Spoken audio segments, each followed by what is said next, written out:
رب العالمين والصلاة والسلام على محمد وآله الطاهرين.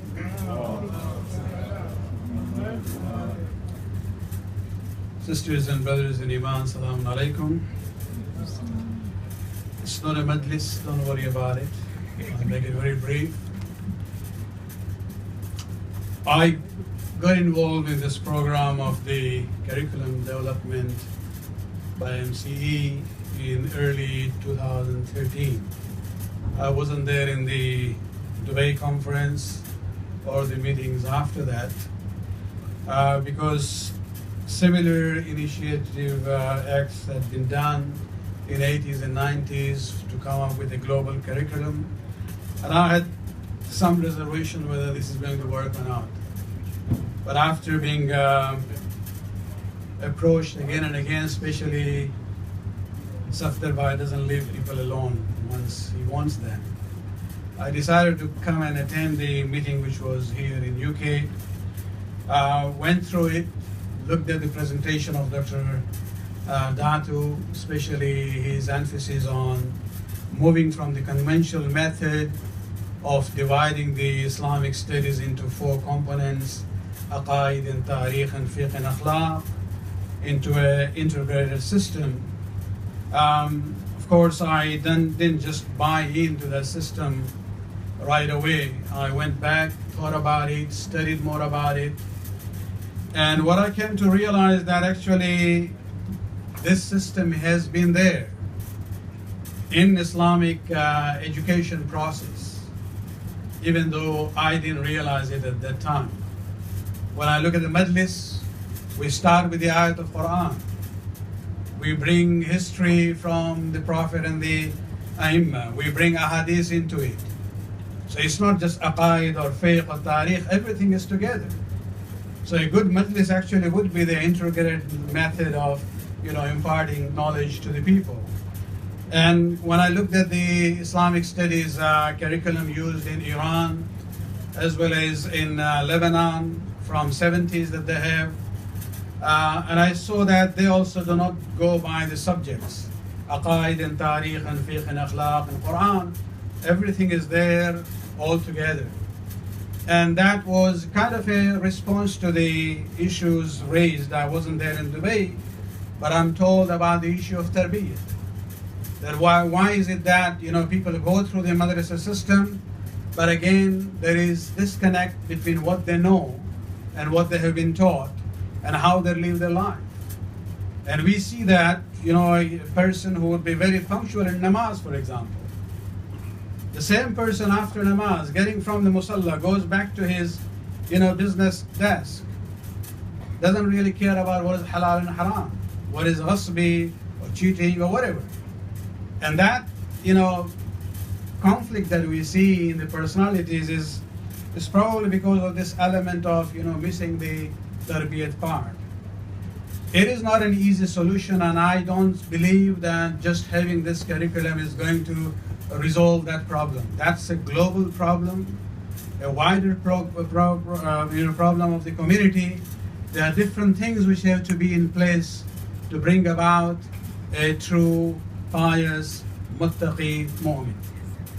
But this is a very, an essential part of it. When we talk about the madrasa, we would like to bring all these full segments of the Quran and Hadith and Tariq and Aqaid and Akhlaq all into one, so they can see the interconnection between different segments of Islamic learning with the Ahadith, with the example from the Tariq and Seerah. So history is not just a history of the past, rather it's brought into the concepts of Akhlaq and Fiqh, for example, so that it becomes a role model and example for them on that particular fiqh issue, for example, that they are studying. Because we have to bring about this holistic approach where children realize that Islam is not something you just learn in the madrasa, rather this is something that you have to live by it. We need the support of the parents, of course, and when you talk about this integration of the system there, the more I look into it, I see that even Quran, for example, is the best example of the integrated method. You will not see a single surah of the Quran which is based on a subject as such. The only means we can never say Quran is a book of fiqh, or book of akhlaq, or book of aqidah, or book of tarikh. The only surah where you will see history has been mentioned in a chronological order is Surah Yusuf. Otherwise, you look at the story of Ibrahim alayhi salam, right from the beginning to the end. His birth is towards the end, and his old age has been mentioned early. And this is where we come to realize that, you don't necessarily study history to know the past. Rather, you look at stories which are relevant and come to learn examples from it. Let me just, end. I will not take you that much of your time. Just one or two examples. Is the slides on here?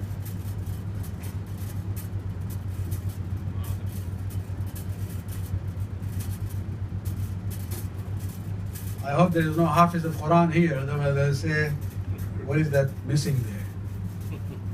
This is an ayat from Surah Baqarah, ayat number 222, which is talking about a taharat najasat issue, about a ghusl. But at the end, it's interesting that the ayat is talking about taharat issue, where ghusl becomes a wajib. But look at the end of it. It says, Inna Allah, and then the last two words, yuhibbul mutatahhirin. Allah loves those who do taharat and purification. It is relevant to the theme before it, which is about ghusl. But look at these words. Inna Allah yuhibbul tawwabin wa yuhibbul mutatahhirin. Allah loves those who do tawbah, and He loves those who do taharat. What is tawbah to do with this ayat? And this is where you get the example of integration between fiqh and akhlaq. Although the theme is about ghusl, and it could have very well ended, Inna Allah yuhibbul mutatahhirin, but before ending that, Allah says, well, I'm talking here about physical purification, but remember, spiritual purification of sins by tawbah is even more important. And so this is where you have ghusl and tawbah, put together. And this is just one very obvious example. Another ayat would be Allah subhanahu wa ta'ala is talking about the dress code. Ya bani Adam qad anzalna alaykum libasan liyuwaris sawatikum, talking about covering ourselves. But then immediately he says, وَلِبَاسُ التَّقْوَى ذَلِكَ خَيْرٌ. But the garment of taqwa is better. Where do we buy that? The earlier ayat is talking about, clothes that cover our body. Libas al-taqwa.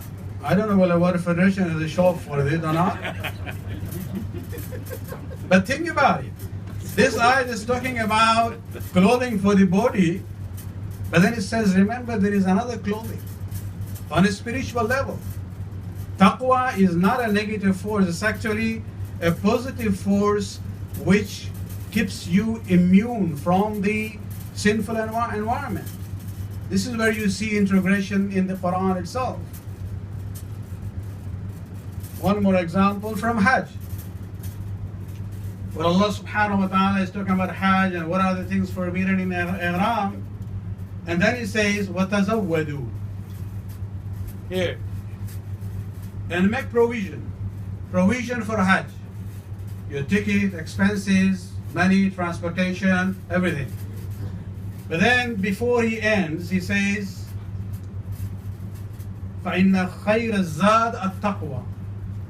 Yes, you have to have the provision for your journey for Hajj, but the better provision is taqwa. Provision for your journey in Hajj, as well as provision for your journey of life. And these are just three of the many, many examples that I can present to you. But this is not a majlis. Inshallah, if you have a majlis, I'll present all the ayat on this.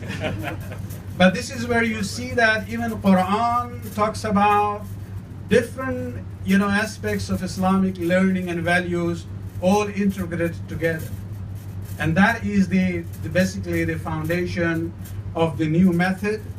As I said yesterday, that we are not changing the faith.